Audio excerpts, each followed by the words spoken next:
मनीष सिसोदिया की जमानत का विरोध करते हुए ईडी ने कोर्ट में क्या दलील दी, जाने बड़ी बातें। नमस्कार दोस्तों, मैं रतन सिंह और आप सभी का ट्रिगर न्यूज में स्वागत है। दिल्ली सरकार के कथित शराब घोटाले से जुड़े मनी लॉन्ड्रिंग केस में पूर्व उप मुख्यमंत्री मनीष सिसोदिया की जमानत याचिका पर बुधवार 12 अप्रैल को सुनवाई हुई।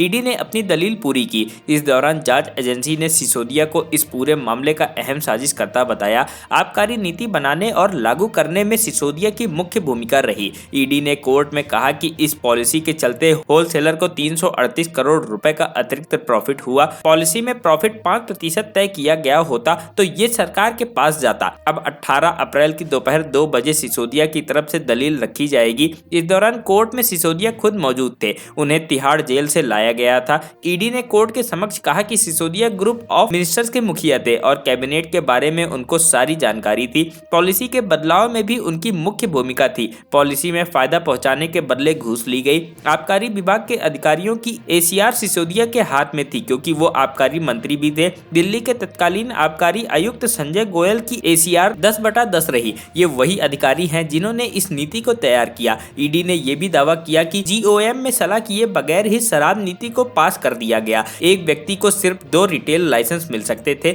और इसके लिए लॉटरी सिस्टम को अपनाया जाना था। प्रत्येक जोन में 27 दुकानें थी। पॉलिसी में बदलाव के बारे में सीओएम या एक्सपर्ट्स कमेटी को जानकारी नहीं थी। प्रोसेस के तहत बदलाव किया गया होता तो इसके बारे में सीओएम या एक्सपर्ट्स कमेटी को जानकारी होती। ईडी ने कहा कि एक्सपर्ट्स कमेटी की सलाह मानी गई होती तो उसके अनुसार सरकारी दुकानों को ज्यादा लाभ पहुंचता। सिसोदिया के सचिव सी अरविंद, जो सभी सीओएम की बैठक में शामिल हुए थे, उन्होंने बताया कि उसमें पॉलिसी में किसी भी तरह के बदलाव को लेकर कोई चर्चा नहीं हुई थी। ईडी ने कहा कि होलसेल लाइसेंस प्राइवेट पार्टी को देने को लेकर सीओएम में कोई चर्चा नहीं हुई थी। 9 फरवरी 2021 और उसके बाद सीओएम की बैठक में प्रॉफिट मार्जिन को 5% से बढ़ाकर 12% करने और बड़ी कंपनियों को होलसेल लाइसेंस देने को लेकर कोई चर्चा नहीं हुई थी। ईडी ने कहा कि अगर आबकारी नीति सही थी तो सिसोदिया की ओर से पॉलिसी के पक्ष में ईमेल क्यों प्लांट कराए गए। ये ईमेल अल्पसंख्यक आयोग के अध्यक्ष और सदस्यों के माध्यम से प्लांट कराए गए थे। दिल्ली अल्पसंख्यक आयोग के अध्यक्ष जाकिर खान ने अपने यहाँ इंटर्न के तौर पर काम कर रहे लोगों से भी ईमेल प्लांट कराए। सिसोदिया ने आबकारी विभाग के मेल के पते पर ईमेल प्लांट करवाए।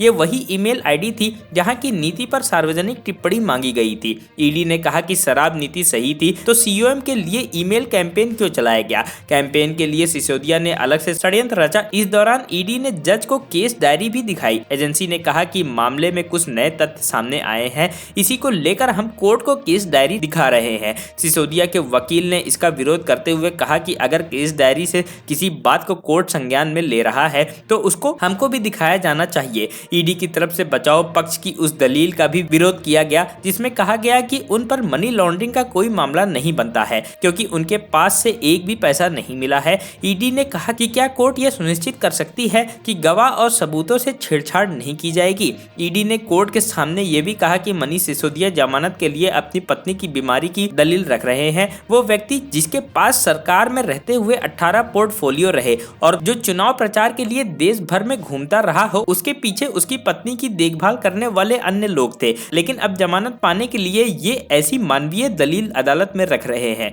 Bureau report, trigger news.